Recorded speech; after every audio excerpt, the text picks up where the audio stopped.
கட்டுமானத்தின் வலிமை, கட்டிடங்களின் பாதுகாப்பு. ஸ்ரீ துர்கா டிஎம்டி கம்பிகள். TVR garden signature living T Nagar இப்போ திருவள்ளூருக்கு வந்தாச்சு. Near DMart on new bypass road, Tiruvallur நகராட்சிக்குட்பட்டது. பிளாட் 20 லட்சம் முதல். கான்டாக்ட் 9955511814.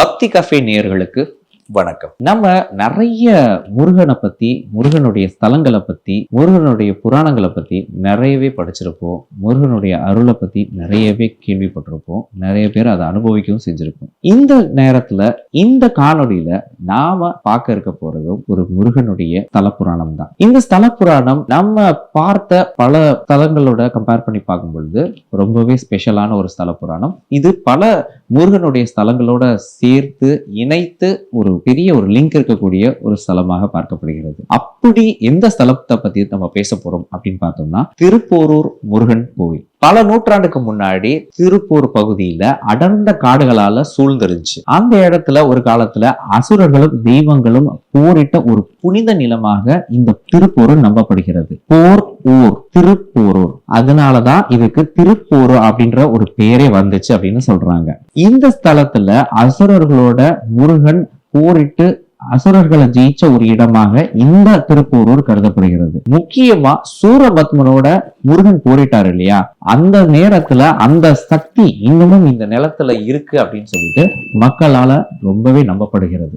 ஆனா இந்த கோயிலுடைய உண்மையான வரலாறு அப்படின்னு பார்த்தோம் அப்படின்னா, அது 17ஆம் நூற்றாண்டுல இருந்து தொடங்குது. அந்த சமயத்துல சிதம்பரம் சுவாமிகள் அப்படின்னு சொல்லிட்டு ஒரு மிகப்பெரிய சித்தர் மற்றும் முழு பக்தர் இருந்தாரு. அவருக்கு ஆன்மீகத்துல ரொம்பவே உயர்ந்த ஒரு மனிதர். இவருடைய கனவுல ஒரு நாள் தூங்கிட்டு இருக்கும் போது முருகன் கனவுல தோன்றி, நான் ஒரு பனை மரத்திற்கு கீழே இருக்கேன், என்னைய வெளியே எடுத்து வழிபாடு செய் அப்படின்னு சொல்லிட்டு அவருடைய கனவுல முருகன் உத்தரவிட்டாரு. இதை ரொம்பவே முக்கியமாக எடுத்துக்கிட்ட சுவாமிகள் என்ன பண்ணிருக்காரு அப்படின்னா, காட்டு பகுதிகளில் போயிட்டு பயங்கரமா தேட ஆரம்பிச்சிருக்காரு.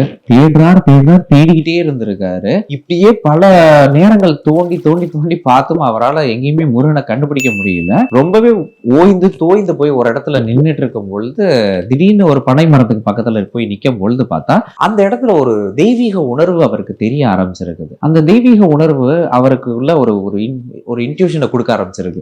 இங்கதான் எம்பெருமான் முருகன் இருக்கான் அப்படின்ற அந்த ஒரு உணர்வு அவருக்கு கொடுத்திருக்கு. சரின்னு சொல்லிட்டு அந்த இடத்த தோண்டி பார்க்கிறாரு. உள்ள முருகனுடைய அந்த மூர்த்தி இருக்குது. அந்த இடத்த தோண்டி பார்க்கும் பொழுதுதான் அப்பதான் முருகனுடைய சன்னதி கிடைச்சிருக்குது. அந்த தருணம் தான் ஒரு மிகப்பெரிய திருப்பு முனையா சொல்லப்படுது. அவர் உடனே அந்த இடத்துல ஒரு சின்னதா ஒரு ஆலயம் கட்டி வழிபாடு செய்ய தொடங்கி இருக்காரு. அதுக்கப்புறம் பக்தர்கள் கொஞ்சம் கொஞ்சமா வர ஆரம்பிச்சிருக்காங்க. அதற்கப்புறம் பக்தர்கள் ரொம்ப அதிகரிச்சு ஒரு மிகப்பெரிய ஒரு கோயிலாக வளர்ந்து நிற்கிறது. இன்னைக்கும் அந்த மூலவர் சுயம்பு அப்படின்னு கருதப்படுகிறார். இந்த கோயிலுடைய மற்றொரு சிறப்பு அப்படின்னு பார்த்தோம்னா, இங்க முருகன் போர் வீரன் மட்டும் அல்ல, ஞானத்தை வழங்கக்கூடிய ஒரு குரு அப்படின்னு வழிபடுறாங்க. பக்தர்கள் கல்வி, வேலை, மன அமைதி போன்ற எல்லா விஷயத்துக்காகவும் இங்க பிரார்த்தனை செய்யறாங்க. மேலும் இந்த கோயிலுடைய ஸ்கந்த சஷ்டி காலத்துல மிகவும் சிறப்பாக கொண்டாடப்படுகிறது. அப்பொழுது இங்க சூரசம்ஹாரம் நிகழ்ச்சி மிக பிரம்மாண்டமாக நடைபெறும். ஆயிரக்கணக்கான பக்தர்கள் இங்க கலந்துக்குவாங்க. இந்த கோயிலுடைய இன்னொரு முக்கிய அம்சம் அப்படின்னு பார்த்தோம்னா,